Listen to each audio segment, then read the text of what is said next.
Earlier today, I looked in the mirror and saw the scars from that awful day. I turned my hand in various directions, the scars shimmering in the bathroom light. The events from this day still haunt me. No matter how much therapy, even if I took all the drugs in the world, I can't escape the memories. Lately, it's been making a comeback on social media, so I decided to come out of hiding to tell the tale for the first and last time. I'll start at the beginning, the very beginning of how I came to be at that camp in the summer of 1984. My parents weren't the best people in the world. They had too many kids and too many demons that kept them preoccupied instead of caring for us. We were taken by the state when I was 5 years old. All the memories I have of living with them included some level of abuse that most people find difficult to believe. I can barely remember them now. Once I was moved into the state facility, I thought about them every second of the day for the first year or so. When are Mommy and Daddy coming to get me? Where are my brothers and sisters? I want to go home. Thoughts like that repeated in my head on a constant loop. I couldn't sleep due to the nightmares of being taken by strangers and whisked away in a police car. Back then, we didn't get therapy or counseling. We were left to fight our problems on our own. It was taboo to even talk about it with the other kids. If you did, you'd be scolded by one of the caretakers. My only distraction was watching replays of old cartoons from one of the 3 local TV stations that we could get on the rabbit ears planted on top of the 19-inch beast of a black and white television. McLeod's Home of Hope wasn't the worst place in the world, but it certainly wasn't the best. Growing up in a home where you were malnourished so your parents could afford beer was definitely worse. During the summer of 1984, I had turned 16 that May. Birthdays at the facility were nothing more than a mention from the head caretaker, an old gray-haired lady that we older kids had nicknamed Torpedo Tits because her large protruding boobs. Torpedo Tits craved power and loved to use that authority on us unfortunates. She would take away toys and activities for the smallest of mistakes. If she came to check your bed and there was even one wrinkle, there went your outside privilege. If you left even a spoonful of food on your plate during any of your meals, there went your reading time before bed.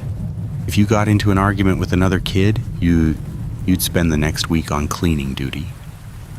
Once we reached puberty, the boys and girls were separated into different sections of the building, never allowed to interact.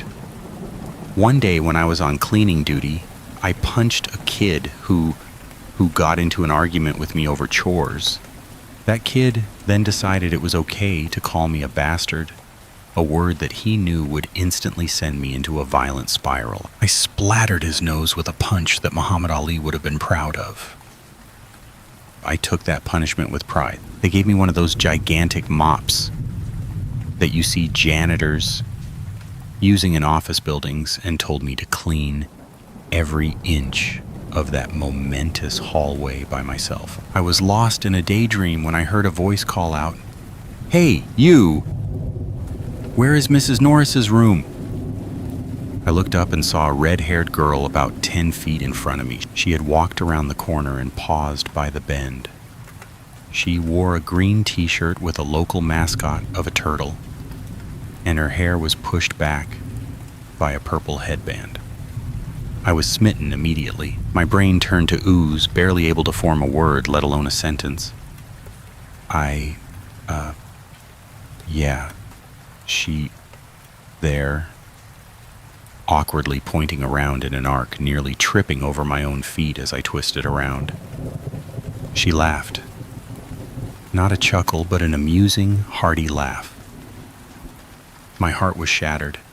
The instant reaction to cry was difficult to suppress, taking everything within me to hold back, but at the same time it still raced. She walked halfway down, turned, and looked at me. She flashed a flirty smile and then dipped into my classroom. few seconds later, she emerged and trotted toward me with her hands behind her back. She leaned close, her mouth just inches from my ear, her hot breath steaming my ear. "Goodbye, janitor boy," she whispered, and then trotted down the hall. It was official. I had been stricken by Cupid's arrow. No, not just one arrow, the entire quiver had punctured deep into my young heart. After finishing my mopping duty, Torpedo Tits informed us that the state government had started a new program for youth strays. They would pay for us to spend 3 weeks at a summer camp each year. Going forward, we could go only if the facilities approved. The state specifically did not want troublemakers, ne'er-do-wells, or delinquent children, but this was meant to be a reward for those who were well-behaved, or so she told us. The camp began a month later, and boy did Torpedo Tits use it as a new tool of control. Do your chores or no summer camp. Make your bed or you'll spend the rest of summer with me. Do you want to go to camp? Then listen to me. This went on and on until the day before we left. Before we went to sleep, we had a meeting in the den area.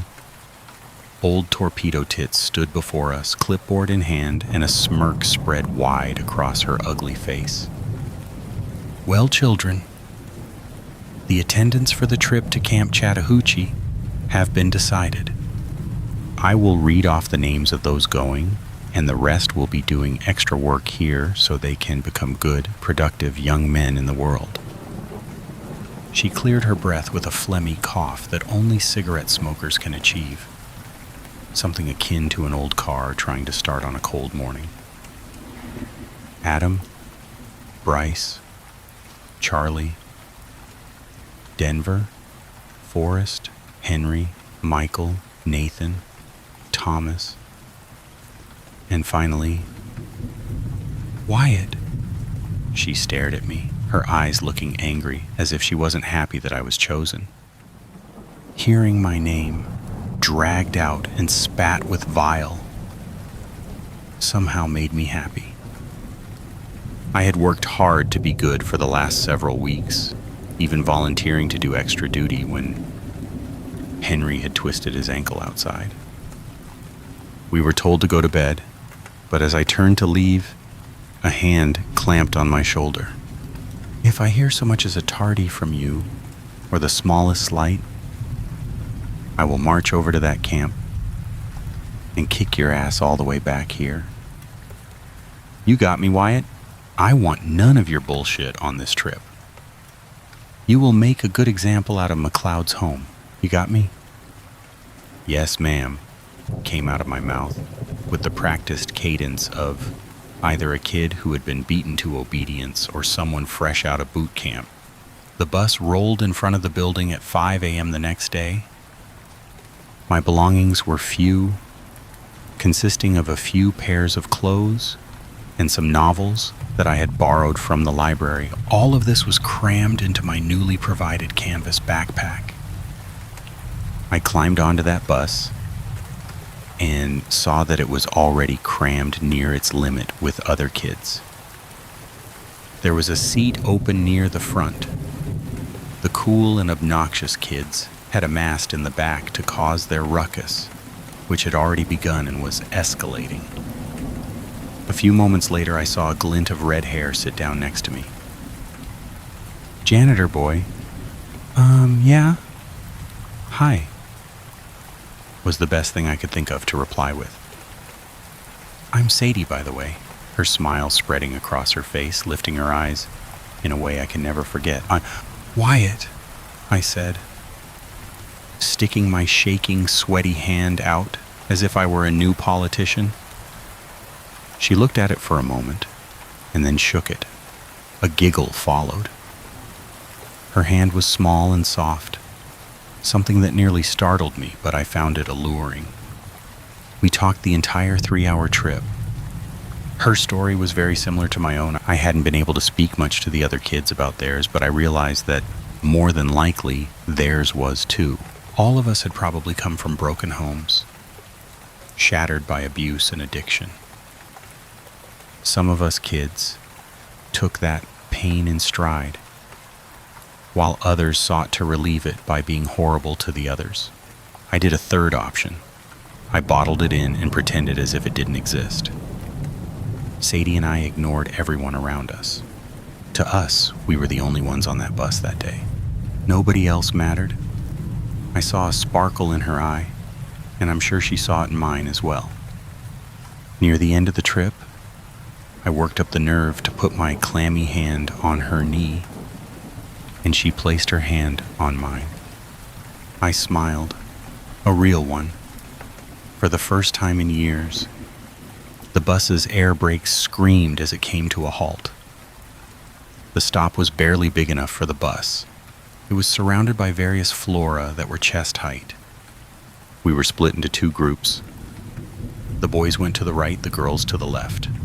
We were told that we were not allowed to commingle in any way until it was time to leave. My heart sank, a rock falling into my stomach. I nearly cried as we waved goodbye. Sadie appeared to be just as glum as I was. I stood there and watched until I could no longer see her red hair shining in the summer sun. Someone blew a whistle behind me, and thanks to years of training with torpedo tits, I turned and halted at attention like a good little soldier. Good afternoon, Runts. My name is Daryl, and I am the camp manager for the next 3 weeks. My first rule is don't cross me. I won't tolerate any disobedience in my group, and if you do, you will face punishments. First, you will lose your activity privilege for a day. For the second offense, you will be on cleaning duty for a day, and yes, that includes the shithouses. For your third offense, I will call your school or parents and have your delinquent ass sent home. Is that clear? Daryl was a tall, slightly overweight guy with a mullet reaching halfway to his ass. He had this awful tattoo of a naked lady on his right forearm that could have been drawn better by a blind person. As soon as I saw him, I knew I wouldn't like him. I thought I'd get away from power-hungry dictators on this trip. I found myself wishing I were at the home instead. Like mud, sir, some stupid kid behind decided to retort with. A few kids chuckled, but the rest of us turned around to watch the drama unfold. Daryl looked around, spotted the offending kid, and began marching at a quickened pace. Oh, so we have a joker amongst the crowd, eh? The kid simply stood there grinning, looking around for his friends. They were offering no support, but backed away from him.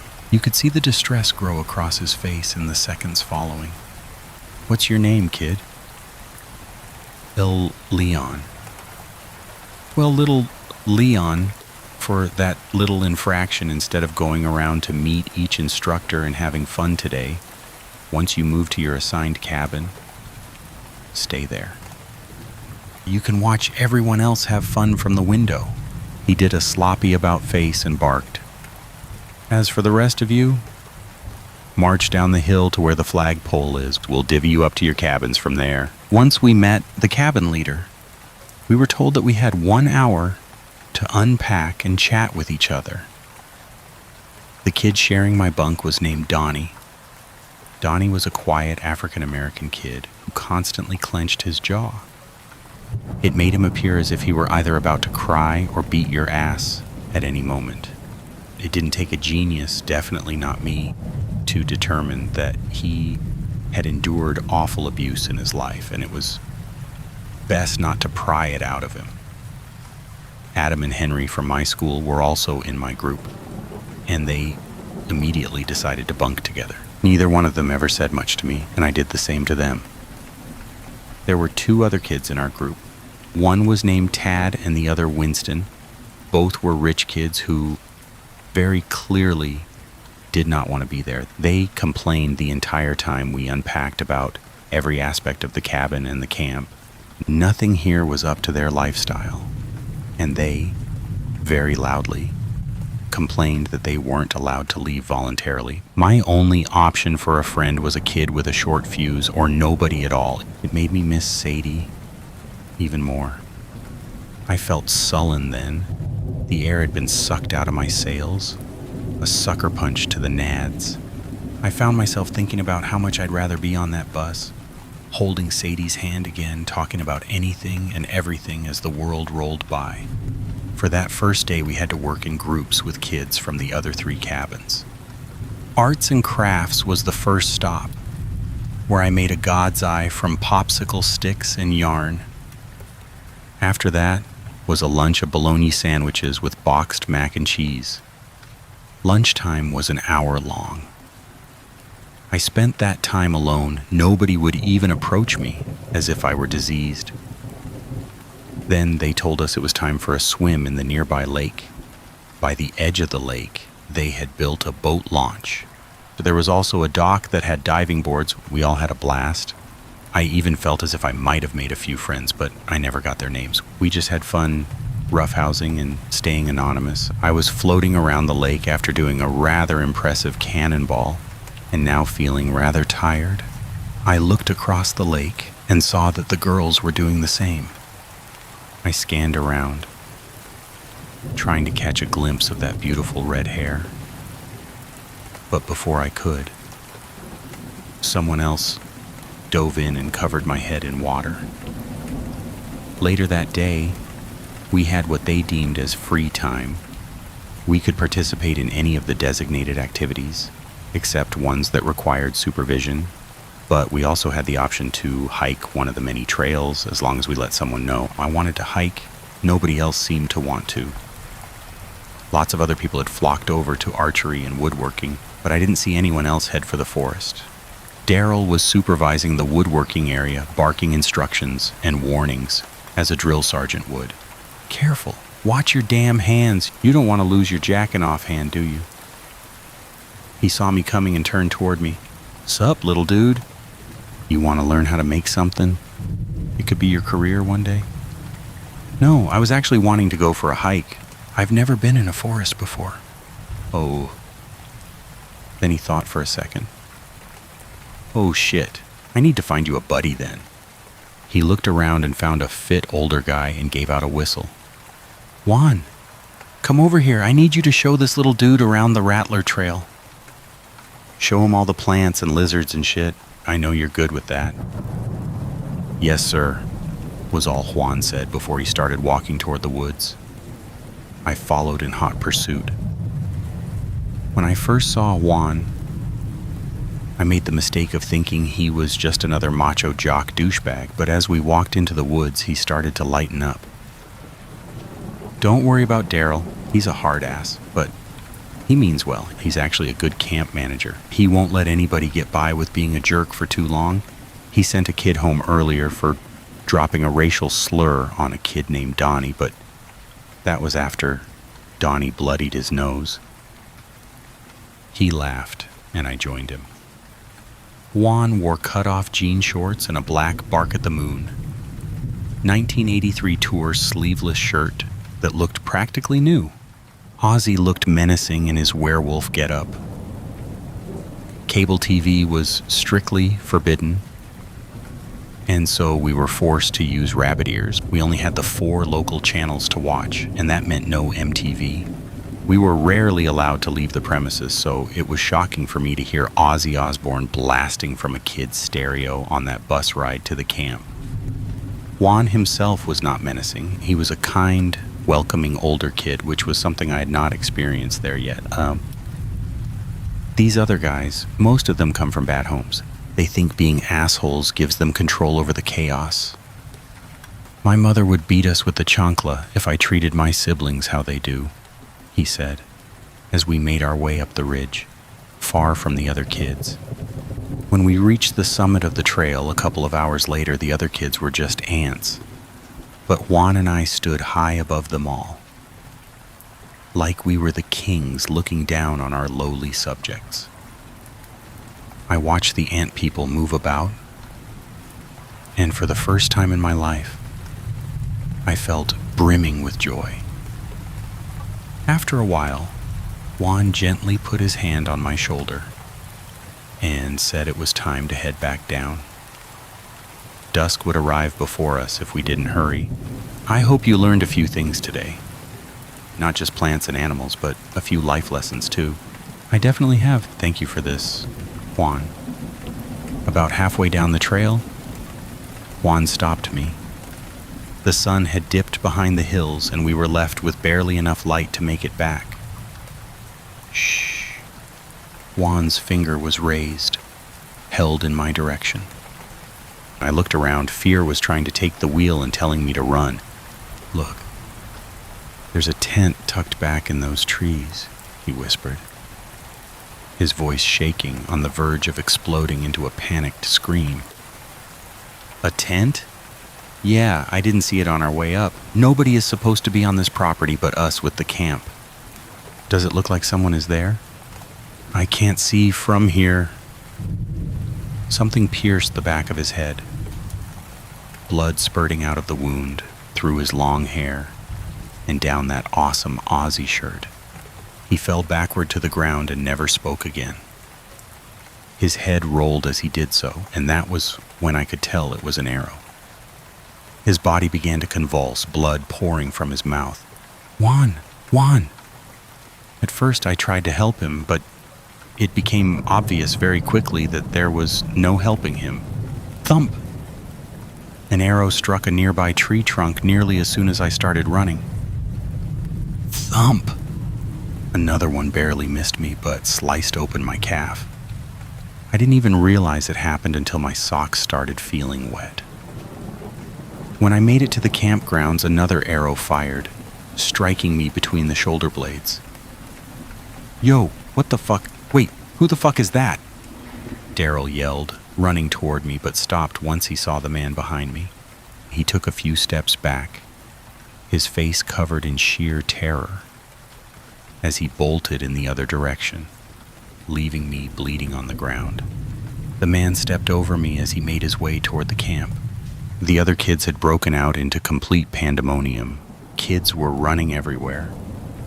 Doors were slamming closed, then open again, then closed. Some kids even fled out on the water in kayaks. Meanwhile, I see this massive man wearing tattered jeans and an old leather jacket, his face obscured by a camouflaged hunting mask with wild brown hair. I hear someone yelling as loud as possible, in some cheap imitation of a warrior yell, and see the 6-foot-tall, 250-ish pounds, Daryl rushing at the masked man. In his hands, he held the wood-chopping axe raised above his head for a deadly strike. The masked man simply bent down, did a football tackle into Daryl's midsection, and sent him down hard. The masked man removed a Bowie knife from somewhere on him and slit open Daryl's throat. All I could hear was the sound of him drowning in his own blood, and the eerie quiet once that had stopped. In the distance, I could see Tad frozen in place. I guess he hadn't made it into a cabin soon enough. He thumped to the ground after an arrow punctured his eye, the arrow tip exiting a few inches through the skull. His long blonde hair billowed out as I watched him collapse in slow motion. I saw the man skulking away, heading toward a cabin closer to the lake. Once I had some distance between us, I summoned enough strength within me to stand up and trot over to a cabin. Trot was being a generous term. It was more like a fast hobble. The kids inside were gracious enough to let me in, barring it shut with an iron fire poker. Inside, I saw that Donnie was part of the group. He was standing by a window, jaw and fists clenched, ready for combat. Outside that window, we heard more screaming. We watched in horror as a head rolled toward our cabin and bounced off the wall, stopping face down about a foot away. I realized in horror that it was the head of Adam, my schoolmate. Adam had distinct red hair and freckles. It couldn't have been anybody else. The giant man stood in the entrance, bloody machete in hand, his chest heaving as he stood stoically. He appeared to be contemplating or waiting for something. The kids from that cabin had scattered into the woods to escape. It wasn't long before we heard screaming coming from there too. I found out later that the crazy man had set dozens of traps. Some were pitfalls, some were hidden mechanisms that would fire arrows at neck height, and some were animal traps that would burrow into your ankle, severing tendons and causing possible exsanguination before help would arrive. Most of the kids from that cabin were found dead in these traps. Only 3 escaped. They were too afraid to turn around and help the others. People were outraged and blamed them for the deaths, but they weren't there. They didn't experience what we did. The man came to my cabin next. He dropped the machete and retrieved the wood chopping axe that Daryl had dropped after his maniacal attempt at heroism. The first chop scared me so much that I fell to the floor. My pants were now wet. Each chop sent the cabin into an even bigger panic. Soon kids were breaking out the windows to get out. The first one to escape through the right window got an axe to the head. Everyone immediately opted for the left window, causing 12 kids to try to cram out that window at the same time. 2 kids died from severed arteries on the broken shards of glass attached to the sill during the scuffle to get out. It didn't take long for the man to make his way to that side of the cabin. 3 deaths at his hands, we realized it was hopeless. The door was splintered but held together by that fire poker. After the screams of the 3rd kid had finally stopped, an idea I had earlier seemed like the only hope I had for escape. Before that man made his way back to the door for the finale of his brutal assault on the remnants, the iron fire poker still sat firmly in place. With everything left in me, I bolted. It was jammed, pressured into position by the busted wood. I yanked again. Next to me, I saw Donnie had joined me. With both of us pulling, the poker started to finally wiggle free. Just a little at first, then it moved a couple of inches. The axe clipped my hand, slicing through the flesh. Pain flared from there through my body, nearly sending me backward in shock. But not before I gave the poker one last hard tug. I fell, landing hard on my butt. The fire poker landed on my lap. The door exploded into 3 chunks, one hanging awkwardly off the hinges. The man pushed his way in, freezing in the doorway. This was my only chance. I knew I only had a few seconds to react. From my peripheral vision, I saw Donnie move closer and yell, "Hey, you!" The man turned to look, and Donnie, in all his teenage glory, punched the man square on the nose with the skill of a Golden Gloves boxer. The man staggered, dropping to one knee. This gave me the opportunity I needed.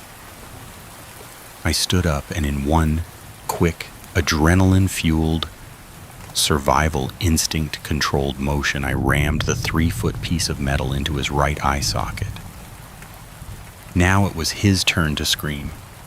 He dropped the axe, shakily grabbing the fire poker as he fell to his knees. Donnie grabbed the axe and split his skull down to his nose. Blood and brains had splashed back on me. The other kids rushed around Donnie and me, running around the fallen, bleeding out monster of a human being. When they realized the man had destroyed the phone lines, they decided to run for the road to find help. A group of them flagged down a truck driver who escorted them to a nearby country gas station. When the police finally arrived, they found me standing above the man, a statue covered in gore. I don't remember this or anything that happened for a long while. I know that I was hospitalized for my wounds, spent time in therapy, and learned that Donnie and I were being called heroes by the media. 21 kids died that day, and another 11 were injured in a variety of ways. After taking the advice of my psychiatrist, I didn't attend any of the funerals. He thought I couldn't take that mental load, and I agree with him. Surprisingly, once I returned to the state home, Torpedo Tits was relatively nice to me the rest of the time I was there. I found out that 3 from my class didn't make it back. Henry died at the hands of the man, while 2 others, Charlie and Denver, died in the traps. Much of my remaining time there is vague in my memory, but I don't recall her power trips being as frequent. The only person from that camp I kept in contact with was Sadie. She came to visit me in the hospital and never left my side. If I needed anything, she'd get a nurse or fetch it herself. Our first kiss was actually while I was there. She has filled in a lot of the gaps for me for this telling. After graduating and getting an apartment, Sadie moved in, and we were married 3 days later. I don't recommend moving that quickly, but sometimes you just know when they're the right person. Sadie told me that the man was an escaped inmate from a local asylum. He had been missing for 5 years. His name was Miles Purdy. Mile was in the asylum after murdering his entire family on their farm in the middle of the night. He claimed not to remember anything about those events. Not long after he was committed, though, he never spoke again. He'd barely respond at all, mostly just nodding or making hand gestures if he would. Miles escaped by choking a worker with a towel he had taken from the laundry room. Then he just walked out the exit and wasn't seen again until that day at the camp. She found out that the camp had just opened, and none of the workers had reported seeing him or even knowing he was nearby. The police also found the remains of several other people at Miles's makeshift home. Most of them were women. These were not buried, no. Pieces of them he had kept in a box. You can guess at what he was probably doing with them. The police determined he hadn't been at that particular spot for very long. Maybe he moved whenever he was in danger of being found. But then that raises the question of why attack the camp. Sadie and I recently celebrated an anniversary when she brought up the topic for the first time in at least 20 years. I hadn't even told my kids the full story, but I decided that I would before I published this. All that I've told them up to this point is that I witnessed something very bad when I was a teenager. After the incident, I had my name changed. I assume Donnie also did because I haven't heard anything about him in the media or from him at all since the incident. I know that I didn't want to be tied to that event anymore and wanted to wash my hands of it, burying it in the past where it would remain until now. Maybe Donnie thought the same. However, something happened recently that made me decide that's no longer a reasonable option. The nightmares of that day persist. Sometimes they'll go away for a few months, and then other times they happen nightly. In those dreams, I'm usually back at that camp. But this time, it's me who's the killer. I'm the one shooting arrows and chopping up the attending kids. It was several months ago that the sleepwalking started. I woke up one night standing in our backyard, completely naked and wet from the evening dew. The next time it happened, I woke up standing by the front door, the largest of our kitchen knives, gripped tight in my fist. That night, I was having one of those dreams where I was the killer at the camp. I dropped the knife, shaking, terrified of what was happening. I don't know what's wrong with me. My therapist thinks it's the trauma resurfacing. Internally, I have felt very off. Something is wrong with me, and I don't know what it is. My anger has been far worse than normal. I've been yelling and throwing things whenever I get slightly upset. Overall, I feel uneasy. It's a feeling of dread that something is going to happen that I can't stop. I'm really worried that one day things will go too far. I'm worried that I will hurt someone that I love. I'm worried that I'll become the next Miles Purdy.